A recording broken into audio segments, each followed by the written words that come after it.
السلام علیکم ورحمۃ اللہ وبرکاتہ.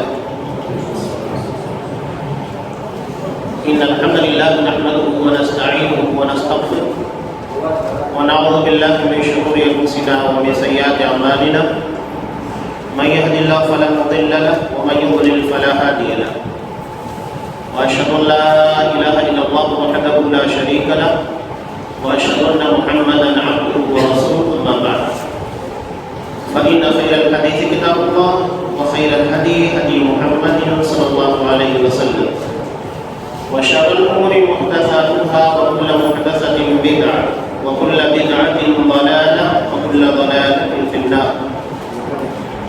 أعوذ بالله السميع العليم من الشيطان الرجيم. بسم الله الرحمن الرحيم. يا أيها الذين آمنوا اتقوا الله حق تقاته ولا تموتن إلا وأنتم مسلمون. يا أيها الناس اتقوا ربكم الذي خلقكم من نفس واحدة وخلق منها زوجها وبث منهما رجالا كثيرا ونساء واتقوا الله الذي تساءلون به والأرحام إن الله كان عليكم رقيبا. يا أيها الذين آمنوا اتقوا الله وقولوا قولا سديدا يصلح لكم أعمالكم ويغفر لكم ذنوبكم ومن يطع الله ورسوله فقد فاز فوزا عظيما.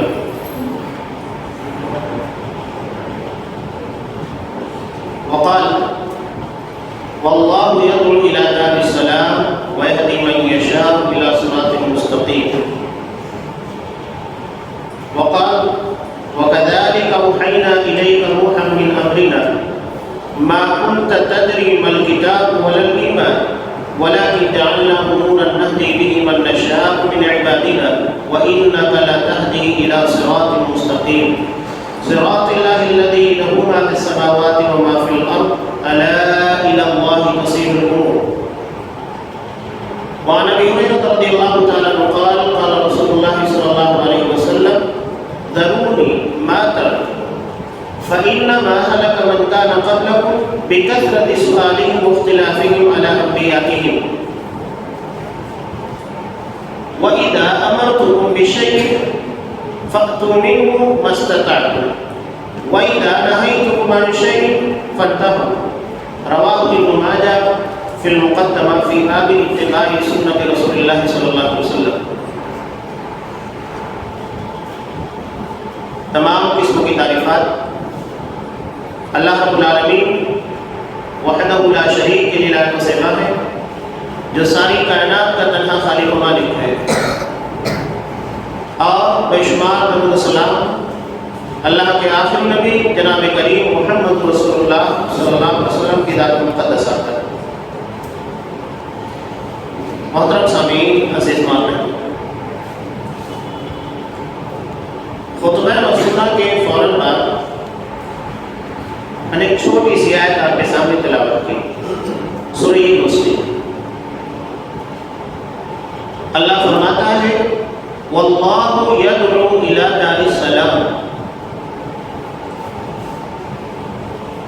اللہ تمہیں دار السلام، سلامتی کے گھر کی طرف دعوت دیتا ہے.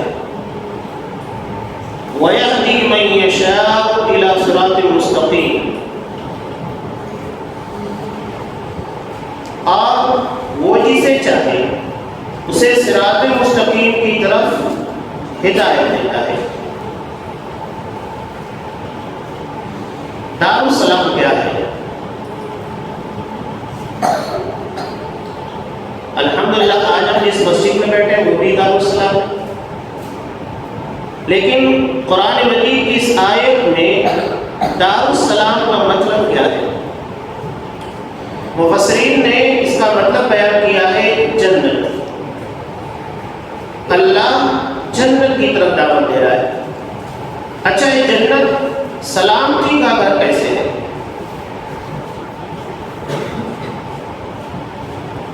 امام مسلم رحمۃ اللہ علیہ نے جنت کی حقیقت کو بتانے کے لیے ایک روایت کو نقل کیا. جب جنتیوں کو جنت میں داخل کر دیا جائے گا، یقینی بات ہے کہ جنت جیسی عظیم الشان نعمت جس کے بارے میں آپ صلی اللہ علیہ وسلم نے کہا ما لا عین رأت ولا اذن سمعت ولا خطر على قلب بشر نگاہوں نے جنت جیسا حسین منظر نہیں دیکھا، نہ کان نے اس کی تعریف حقیقت میں سنی، اور نہ ہی انسان اپنے تصور کی دنیا میں جنت کو لا سکا ہے، اتنی حسین ہے۔ داخل ہونے کے بعد انسان کو جب نعمت ملتی ہے تو ایک فکر ستاتی ہے کہ یہ نعمت چھین نہ لی جائے۔ اللہ رب العالمین کی طرف سے جنت میں ایک ندا آواز لگائی جائے گی کہ تم جنت میں ہمیشہ رہو گے، یہاں سے تمہیں کبھی نکالا جانے والا نہیں ہے، اس لیے کہ اب یہاں موت آنے والی نہیں ہے۔ موت کو مینڈھے کی شکل میں لا کر جنت و جہنم کے درمیان ذبح کر دیا جائے گا کہ اب نہ جہنم میں رہنے والوں کو موت آئے گی اور نہ جنت میں رہنے والوں کو۔ ٹھیک ہے کہ انسان اللہ نے اسے جنت میں ہمیشہ کی زندگی دے دی، لیکن انسانی زندگی کے پر جوانی ہمیشہ طاری نہیں ہوتی۔ انسان اگر بڑھاپے کی عمر میں پہنچ جائے تو بہت ساری چیزیں استعمال نہیں کر سکتا ہے۔ بڑھاپا اسے اس بات کی اجازت نہیں دیتا کہ وہ دنیا کی نعمتوں سے لطف اندوز ہو سکے۔ وہاں اعلان ہوگا تم یہاں ہمیشہ جوان رہو گے، کبھی بڑھاپا نہیں آئے گا۔ اب ایک اور فکر جو انسان کو ستاتی ہے، مرض، بیماری۔ اگر آدمی جوان ہے، اسے شوگر ہو جائے تو کیا میٹھی چیزیں استعمال کر سکتا ہے؟ نہیں کر سکتا، اور بھی بہت سارے پرابلمس ہو جاتے ہیں۔ یعنی بیماری انسان کے جوان ہونے کے باوجود بھی نعمتوں سے فائدہ اٹھانے سے روک دیتی ہے۔ وہاں کیا اعلان ہوگا؟ یہاں ہمیشہ صحت مند رہو گے، کبھی بیماری نہیں آئے گی۔ اسی لیے اللہ نے جنت کو دارالسلام کہا، سلام کی گھر، یعنی وہاں پر موت نہیں آئے گی۔ جو نعمتیں اللہ نے دے دی ہیں ان نعمتوں کو چھینا نہیں جائے گا، انسان کے اوپر بڑھاپا طاری نہیں ہوگا، اور نہ ہی بیماری کا حملہ۔ امام بخاری رحمۃ اللہ علیہ نے روایت کو نقل کیا کہ جنتی کو 100 آدمیوں کے کھانے کے برابر طاقت دی جائے گی، ہم بستری کی بھی کھانے کی بھی۔ انسانی زندگی میں دو ہی چیزیں ہیں جس کے پیچھے انسان بھاگتا ہے، 100 آدمیوں کے برابر۔ اب یہ بتائیے کہ انسان 100 لوگوں کے برابر کھانا کھائے تو ہاضمے کا بھی مسئلہ ہوتا ہے۔ اللہ نے جنت میں اس طرح کا کوئی مسئلہ رکھا ہی نہیں کہ قضائے حاجت کے نام کے اوپر پیشاب پاخانے کی اسے ضرورت پیش آئے۔ جسم سے کستوری مشک کی مانند پسینہ نکلے گا، یہی انسان کا ہاضمہ ہوگا۔ نہ اسے لیٹرین جانا ہے، قضائے حاجت کے لیے جانا ہے، کچھ نہیں۔ اس سے زیادہ حسین زندگی کا آدمی کیا تصور کر سکتا ہے؟ چلیے ایک بات اور بیان کر دوں کہ اللہ نے جنت کو دارالسلام کیوں کہا ہے؟ انسان دنیا کی پراپرٹی حاصل کرنے کے لیے کتنی محنت کرتا ہے اور کتنا بنا پاتا ہے۔ بڑے بڑے بادشاہ ہم نے دیکھے جو پوری دنیا کو فتح کرنے کا خواب دیکھ رہے تھے، لیکن بادشاہت انسانوں کے پٹی کی بھی تھی۔ وہ محتاج سے ڈرتے تھے کہ آج ہے کل چھین لی جائے گی۔ امام مسلم رحمۃ اللہ علیہ نے روایت کو نقل کیا جنت کی حقیقت کو بیان کرنے کے لیے کہ آخری جنتی، یعنی یہاں سے اسٹارٹ ہوگا، اس کے بعد کیا ہوگا انسان خود تصور کرے۔ سب سے آخری جنتی کو جنت میں دنیا میں جو ایک بادشاہ ہوتا ہے، دو روایتیں، پہلی روایت تو یہ کہ جو ایک بادشاہ ہے اس کے 10 بڑ جگہ دی جائے گی، اور دوسری روایت میں ہے کہ دنیا کے 10 بڑ جگہ دی جائے گی۔ جتنی دنیا ہے اس کے 10 بڑ ایک جنتی کو دی جائے گی جو آخری جنتی ہوگا۔ اب اس کے بعد سے جنتیوں کا مقام شروع ہوگا اور ان کا لیول آگے بڑھتا جائے گا۔ وہ جنت جس کے بارے میں آپ صلی اللہ علیہ وسلم نے کہا، جیسا کہ بخاری کی روایت میں، ایک کوڑا رکھنے کی جگہ دنیا اور دنیا کی ساری چیزوں سے کہیں زیادہ قیمتی ہے، اس لیے کہ دنیا فنا ہو جائے گی اور جنت لا فانی ہے، کبھی فنا ہونے والی نہیں۔ تو اللہ ہمیں کس طرح دعوت دے رہا ہے؟ واللہ یدعو الی دار السلام، اللہ لوگوں کو دار السلام سلامتی کے گھر کی طرف دعوت دے رہا ہے۔ ویہدی من یشاء الی صراط مستقیم، اور اس سلامتی کے گھر تک جانے والا راستہ کیا ہے؟ اس لیے کہ اگر کوئی شخص رتنا گری آنا چاہتا ہے تو اس کے لیے راستے کا علم ہونا ضروری ہے۔ راستہ اگر رانگ ہوگا تو کبھی یہاں تک نہیں پہنچ پائے گا۔ تو جنت کا راستہ کیا ہے؟ سلامتی کے گھر کا، جہاں سے ہم کو نکالا گیا ہے، ہمارے باپ حضرت آدم علیہ السلام کو نکالا گیا۔ گھر واپسی ہم کسی کو کرنا ہے، کوئی دنیا میں ہمیشہ رہنے کے لیے نہیں آیا، ہمیں تو دنیا میں گھر واپسی کے لیے بھیجا گیا ہے۔ ہمارا مسکن، ہمارا ٹھکانہ، آبائی وطن دنیا نہیں ہے، یہ تو جنت ہے۔ ہمارے باپ حضرت آدم علیہ السلام کو کہاں پیدا کیا گیا؟ جنت میں۔ ہماری ماں حوا کہاں تھی؟ جنت میں۔ تو ہمارا آبائی وطن کون سا ہوا؟ جنت ہوا۔ تو ہمیں گھر واپسی کہاں کرنا ہے؟ جنت میں کرنا ہے۔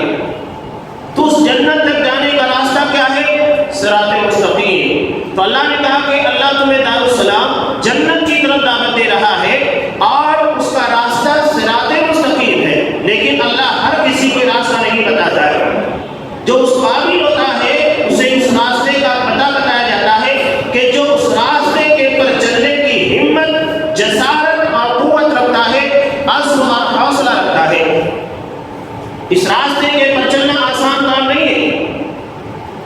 ہم دیکھتے ہیں کہ دنیا میں ایک انسان خزانے کی تلاش میں، جیسا کہ پرانے واقعات ہم نے بہت سارے قصے اور کہانیوں کی شکل میں پڑھے، کتنی محنتیں انسان کرتا تھا، جب ایک موہوم چیز ہے، یعنی ملے نہیں ملے کوئی پتہ نہیں، لیکن اس کے لیے آدمی اپنی پوری زندگی لگا دیتا ہے۔ تو یہاں جنت جس کے بارے میں اللہ رب العالمین کہہ رہا ہے، جس کا وعدہ جھوٹا نہیں، جس کی بات سچی ہوتی ہے، وَمَنْ أَصْدَقُ مِنَ اللَّهِ حَدِيثًا، کیا اللہ سے بہتر بھی سچی بات کرنے والا کوئی ہو سکتا ہے؟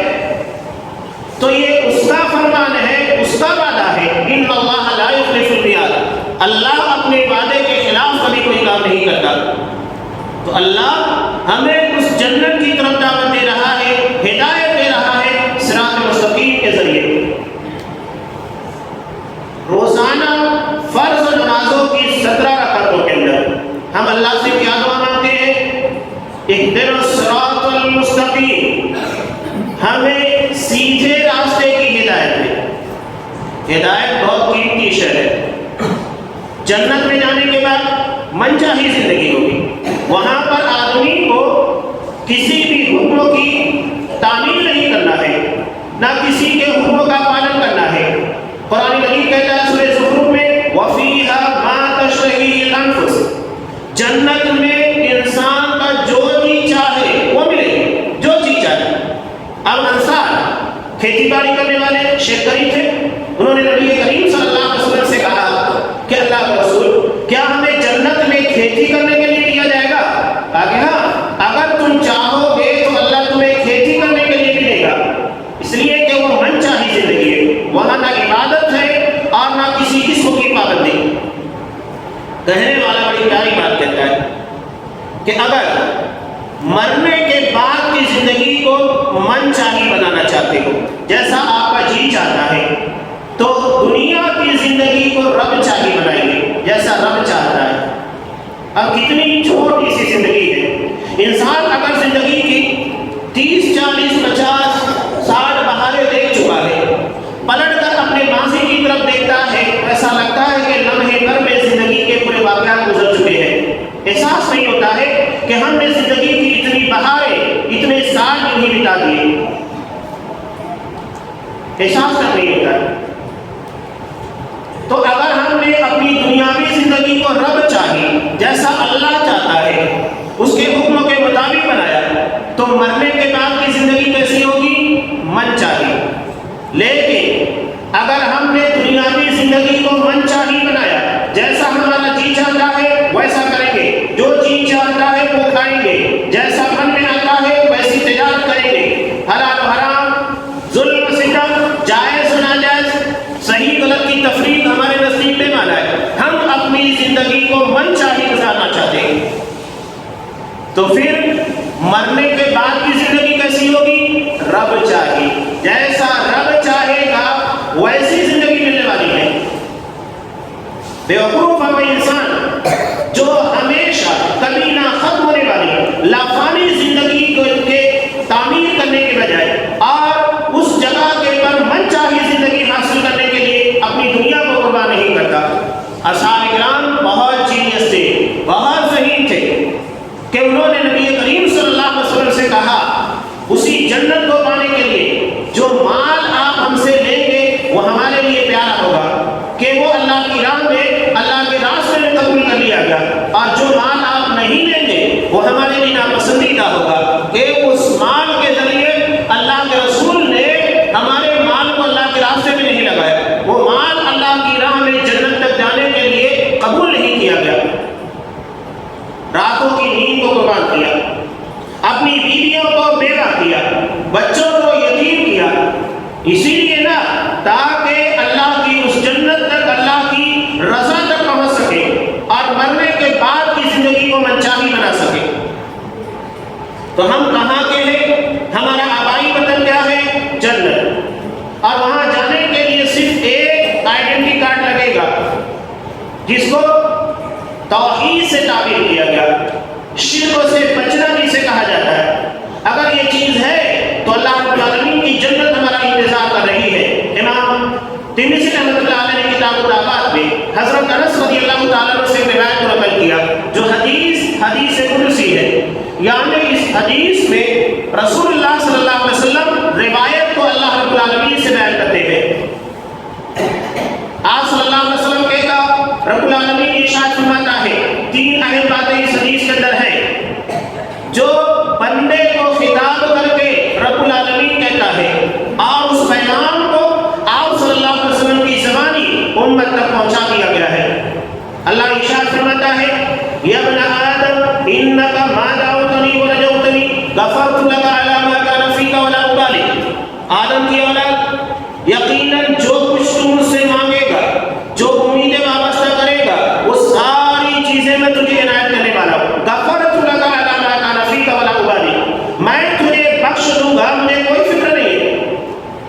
اگر اللہ ایک بندے کو بخش دے تو کون سوال کرنے والا ہے کہ تم نے اس کو کیوں بخش دیا؟ لا یسأل عما یفعل وهم یسألون۔ اللہ اگر کوئی کام کرتا ہے تو اس سے سوال کرنے والا کوئی نہیں، سوال بندوں سے کیا جائے گا، تم نے ایسا کیوں کیا؟ اللہ رب العالمین کا ہر عمل، ہر کام حکمت کے اوپر مبنی ہوتا ہے۔ تو اللہ کہتا ہے کہ اگر امید کے ساتھ دعائیں مانگی جائے تو اللہ ہمارے گناہوں کو بخش دے گا۔ اسے اس بات کی کوئی فکر نہیں ہے کہ گناہ کتنے ہیں، بس بندے کو دل لگا کر اللہ سے امید وابستہ کرتے ہوئے دل جمعی کے ساتھ دعا کرنی چاہیے۔ دعا عبادت ہے، ایک رسم نہیں ہے، نہ ہی ایک پروسیجر ہے کہ اس کو یوں ہی پورا کر دیا جائے۔ دعائیں دل لگا کر مانگنی چاہیے۔ اللہ کہہ رہا ہے کہ انک ما دعوتنی ورجوتنی، اے آدم کی اولاد، جو بھی تم مجھ سے دعائیں کرے گا، امیدیں وابستہ کرے گا، دل لگا کر دعائیں کرنی چاہیے، اس کے بغیر اللہ ہماری دعاؤں کو قبول نہیں کرتا ہے۔ دوسری بات اللہ ارشاد فرماتا ہے، یا ابن آدم لو بلغت ذنوبک عنان السماء ثم استغفرتنی غفرت لک ولا ابالی۔ آدم کی اولاد، اگر تیرے گناہ آسمان کی بلندی کو چھو جائے، اس کے بعد تم سے دعا مانگتا ہے، مغفرت کو طلب کرتا ہے، میں بخش دوں گا، مجھے کوئی فکر نہیں ہے۔ تیسری اہم بات، یا ابن آدم لو اتیتنی بقراب الارض خطایا ثم لقیتنی لا تشرک بی شیئا لاتیتک بقرابها مغفرۃ۔ آدم کی اولاد، اگر تو زمین بھر کر خطائیں اور غلطیاں لے کر آئے گا اور اس حال میں مجھ سے ملاقات کرے گا، آخرت میں میرے سامنے اس حالت میں آئے گا کہ تو نے میرے ساتھ شرک نہیں کیا، پھر تو نے جتنی غلطیاں جتنی خطائیں کی ہوگی میں اتنی مغفرت تیرے ساتھ میں کراؤں گا۔ یہ اللہ رب العالمین کا وعدہ ہے۔ وہ کہتا ہے میری مغفرت، میری جنت اور میری رحمت کو حاصل کرنے کا صرف ایک راستہ ہے کہ رب کے ساتھ شرک نہ کیا جائے، اللہ اسے جنت عطا کرے گا۔ دیکھیے جنت ہمارے تصور یا ہماری فکر کے اعتبار سے نہیں ملے گی۔ اللہ کس کو جنت دے دے، کسے جہنم سے آزاد کر دے، یہ رب العالمین بہتر جانتا ہے۔ اس لیے کسی معمولی سی نیکی کو بھی حقیر نہیں سمجھنا چاہیے۔ آپ صلی اللہ علیہ وسلم نے ارشاد فرمایا جیسا کہ مسلم کی روایت ہے، لا تحقرن من المعروف شیئا، کسی بھی نیکی کو معمولی نہ سمجھا جائے، ولو ان تلقى اخاك بوجه طليق، گرچہ اپنے بھائی سے مسکراتے ہوئے چہرے سے تمہیں ملاقات کرنا پڑے، صرف مسکرانا ہے، اس نیکی کو بھی معمولی تصور نہیں کرنا چاہیے۔ امام بخاری رحمۃ اللہ علیہ نے روایت کو نقل کیا کہ اللہ تعالیٰ نے اس بندے کو جنت میں جگہ دی جو راستہ چلتے ہوئے ایک شاخ نکلی ہوئی تھی درخت کی جو آنے جانے والے لوگوں کو تکلیف پہنچا رہی تھی، تو اس نے راستے سے اس شاخ کو کاٹ دیا کہ آنے جانے والے لوگوں کو تکلیف نہ ہو۔ اللہ نے اس بنیاد کے اوپر اس کو جنت دی۔ دوسری روایت میں کہ اس کے نام اعمال میں اس نیکی کے علاوہ کوئی نیکی نہیں تھی، اللہ نے اسی نیکی کے بل کے اوپر اس کو جنت دی۔ دوسری جگہ صلی اللہ علیہ وسلم نے ارشاد فرمایا اتقوا النار ولو بشق تمرہ، جہنم کی آگ سے بچو گرچہ کھجور کے 2 ٹکڑوں میں سے 1 ٹکڑا تمہیں اللہ کی راہ میں خرچ کرنا پڑے۔ یہ نہیں کہ آپ کے پاس مال نہیں ہے، آپ نہیں خرچ کر سکتے، کھجور کے 2 ٹکڑوں میں سے 1 ٹکڑا اگر آپ اللہ کی راہ میں خرچ کرتے ہیں، اخلاص ہے، جذبہ ہے، اللہ کو رضا مند کرنے کی فکر ہے، تو کھجور کے 2 ٹکڑوں میں سے 1 ٹکڑا بھی جہنم سے نجات کا ذریعہ بن سکتا ہے۔ کسی نیکی کو معمولی تصور نہ کیا جائے۔ تو ہمیں کہاں جانا ہے؟ اپنے آبائی وطن جنت، اور اس جگہ جانے کے لیے اللہ نے صرف ایک شرط رکھی ہے، توحید، شرک سے اپنے آپ کو بچایا جائے۔ اگر آدمی کے پاس یہ عمل ہے تو اسے یقیناً اللہ سے پوری امید رکھنا چاہیے کہ رب العالمین اسے گھر واپسی کا موقع دے گا، جنت میں ٹھکانہ دے گا، جنت اس کا انتظار کر رہی ہے۔ تو ہم اللہ سے کیا دعا مانگتے ہیں؟ اہدنا الصراط المستقیم، ہمیں صراط مستقیم کی ہدایت دے، سیدھا راستہ۔ صراط عربی زبان میں کہتے ہیں راستہ، مستقیم بالکل سیدھا۔ آپ غور کیجیے کہ اگر آپ نشانہ لگا رہے ہیں کسی چیز کو، نشانہ ذرا سا بھی اپنے ٹارگیٹ سے ہٹ جاتا ہے تو کبھی اپنی جگہ پہ لگنے والا نہیں ہے۔ یہی معاملہ جنت کا بھی ہے۔ اگر آپ اس راستے کے پر جا رہے ہیں جو صراط مستقیم ہے، ذرا سا بھی آپ نے انحراف کیا، اس کے بازو سے نکلنے والے پگڈنڈیوں کے پر راستوں کے پر قدم رکھا تو سیدھا آپ جہنم رسید ہوگے، وہ آپ کو جنت میں نہیں لے کر جائے گا۔ بالکل سیدھا راستہ جاتا ہے، یہاں کسی قسم کی پگڈنڈی نہیں ہے، چور دروازے، شارٹ کٹ نہیں رکھے گئے، سیدھا راستہ ہے جو جنت تک ہمیں لے کر جاتا ہے۔ ہمیں شارٹ کٹ کی تلاش میں نہیں رہنا چاہیے، دیگر راستوں کی طرف توجہ نہیں دینا چاہیے، سیدھے اس راستے کے پر چل رہے ہیں اسی طرف ہماری نظر ہونا چاہیے، منزل سے اپنی نگاہ کو نہیں ہٹانا ہے۔ اللہ نے حضرت آدم علیہ السلام کو جب دنیا میں اتارا، سب سے پہلے کون سی چیز تھی جو انسان کو عطا کی گئی؟ ہدایت، ڈائریکشن۔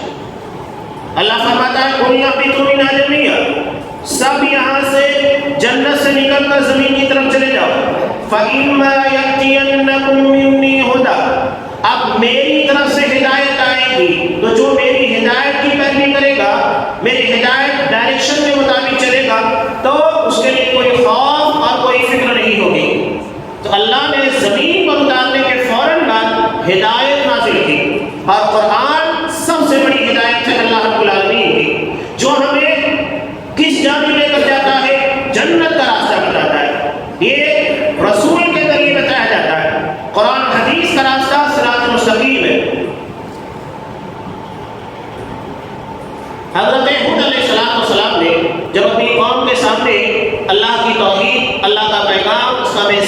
خواتین کو پیش کیا. تب انہوں نے کیا کہا تھا اپنی قوم کو خطاب کرتے ہوئے، جہاں دعوت توحید لے کر ساری باتیں بیان کی، تو کیا کہا؟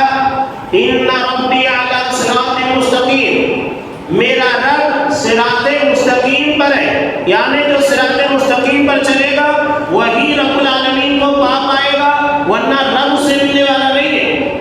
جو بھی اس راستے پر ہوگا اسے ہی رب ملنے والا ہے، باقی کسی کو رب نہیں ملے گا.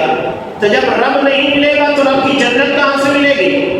رب کا قرآن کہاں سے ملے گا؟ ذرا سا بھی اس معاملے کے اندر آدمی کو اختلاف نہیں کرنا چاہیے، اس راستے کو کراس کرنے کی کوشش نہیں کرنی چاہیے.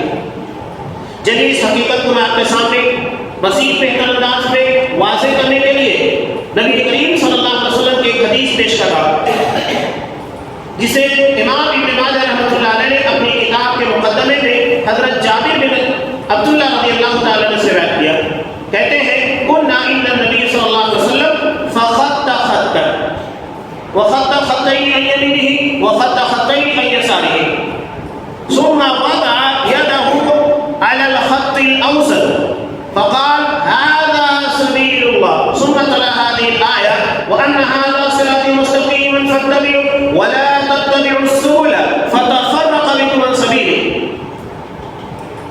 کہتے ہیں کہ محمد صلی اللہ علیہ وسلم کے پاس بیٹھے ہوئے تھے، فخط خطا، تو آپ نے ایک لکیر کھینچی اور اس لکیر کے جو بالکل سیدھی تھی داہنی جانب دو لکیریں کھینچی، وخط خطین عن یمینہ، دو راستے آپ نے اس کے رائٹ سائڈ میں داہنی طرف کھینچا، وخط خطین عن یسارہ، اور اس کے لیفٹ میں دو راستے آپ نے کھینچے.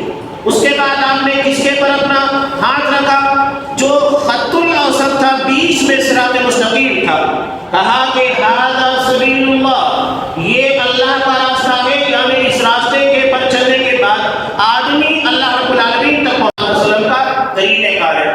جب ہم نے اللہ سے صراط مستقیم مانگی تو ہم نے یہ بھی اللہ سے مطالبہ کیا غیر المغضوب علیہم ولا الضالین، ان لوگوں کے راستے کے پر ہم کو نہ چلانا، ظالم جو گمراہ ہوئے، اور مغضوب جن کے پر اللہ کا غضب نازل ہوا. گمراہی کی دو شکلیں، ایک علم کے بعد کی گمراہی جو سب سے شدید اور خطرناک ہوتی ہے، یعنی آدمی کو پورا علم ہے، ساری حقیقت معلوم ہے، اس کے بعد بھی وہ پہلے نہیں معلوم ہے، بلا وجہ کے اعتراضات کرنے کی کوشش کرتا ہے.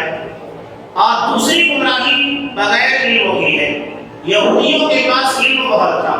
قرآن مجید سورہ بقرہ میں کہتا ہے یعرفونہ کما یعرفون ابناءہم، کہ آپ صلی اللہ علیہ وسلم کو ایسے پہچانتے تھے اس طرح کہ باپ اپنے بیٹے کو پہچانتا ہے. حضرت صفیہ رضی اللہ تعالیٰ عنہ جو امہات المؤمنین میں سے ایک ہے، یہ کہتی ہیں کہ جس وقت آپ صلی اللہ علیہ وسلم مدینہ تشریف ہے تو ان کا باپ کوئی بن اختر جو کہ یہودیوں کا سردار تھا، یہ کہتے ہیں کہ میرے چچا کو انہوں نے بھیجا کہ دیکھ کر آؤ کہ یہ وہی نبی ہے جس کے ہم منتظر تھے، جس کی بشارت ہمیں تورات کے اندر دی گئی ہے. میرے چچا تھکے آئے ہوئے دن بھر کی محنت سے وہاں پر آئے اور کہا کہ ہاں یہ وہی نبی ہے. تو کرنا کیا؟ میرے باپ نے کیا کہا؟ اللہ کی قسم جب تک زندہ رہیں گے مخالفت کرتے رہیں گے. ان کی اپنی کتاب تورات میں نبی کریم صلی اللہ علیہ وسلم کی بشارت پڑھو، اپنی آنکھوں سے دیکھنے کے بعد پہچان لیا، اس کے بعد بھی کیا کریں؟ جب تک زندہ رہیں گے مخالفت کریں گے. کیوں؟ اس لیے کہ ہماری نسل کا نہیں ہے. آپ صلی اللہ علیہ وسلم بنو اسماعیل سے تھے. حضرت ابراہیم علیہ السلام کے دو بیٹے، حضرت اسحاق علیہ السلام اور حضرت اسماعیل علیہ السلام. بنی اسرائیل کے جتنے انبیاء ہیں سارے بنو اسحاق سے، حضرت اسحاق علیہ السلام کی نسل سے.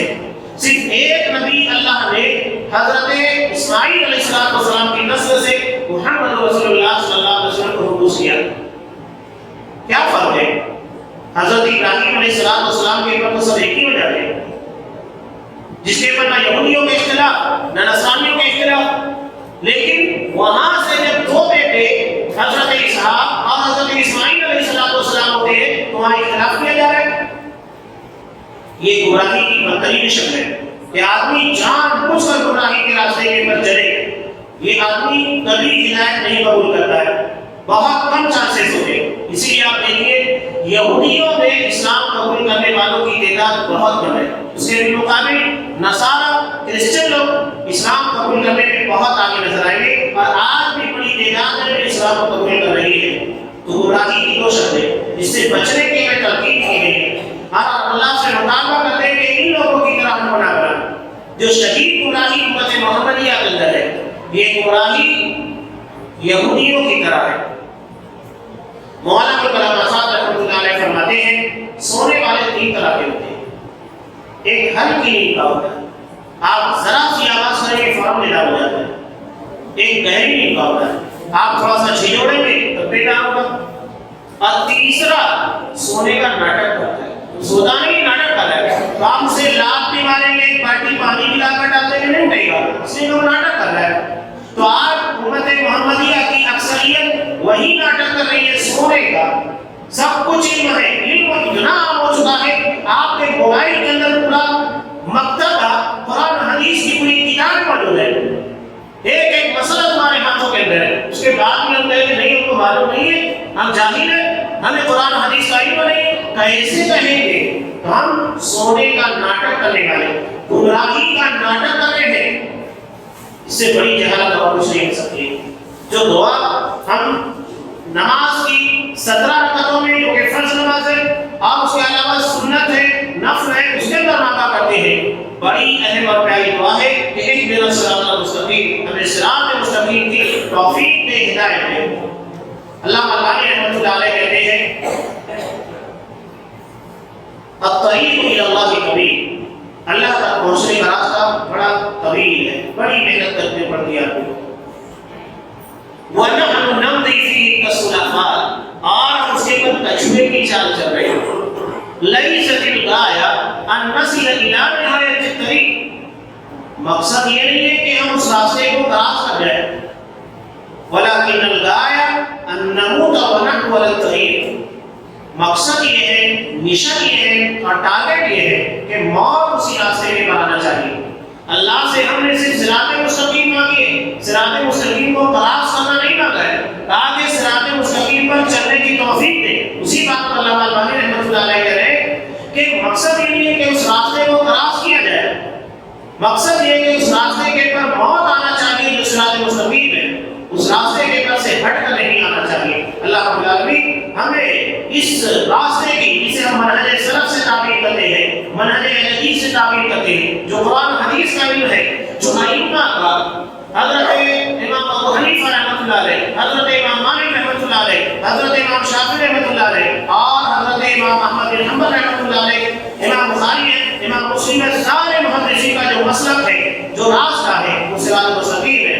اسی راستے کے پر اللہ رب العالمین ہمیں ملے گا، اسی راستے کے پر اس کی رضا ہے، اس کی رحمت ہے، اس کی جنت، سب کچھ اسی راستے کے پر ہے، اور شیطان بھی اسی راستے کے پر بیٹھا ہے ہمیں گمراہ کرنے کے لیے۔ رب العالمین اس راستے کی ہمیں توفیق دے، اس راستے میں آنے والی تکالیف، کٹھنائیاں، مشکلات، ان ساری چیزوں کو جھیلنے، برداشت کرنے کا حوصلہ اور عزم عطا فرما۔ اس راستے میں کجروی، اختلافات اور اس راستے سے ہٹانے والی بہت ساری چیزیں ہیں، ہمیں ان ساری چیزوں سے بچا کر اس راستے کے پر قائم رکھ، اسی کے پر ہماری زندگی کا خاتمہ فرما۔ آمین۔ الحمد للہ رب العالمین۔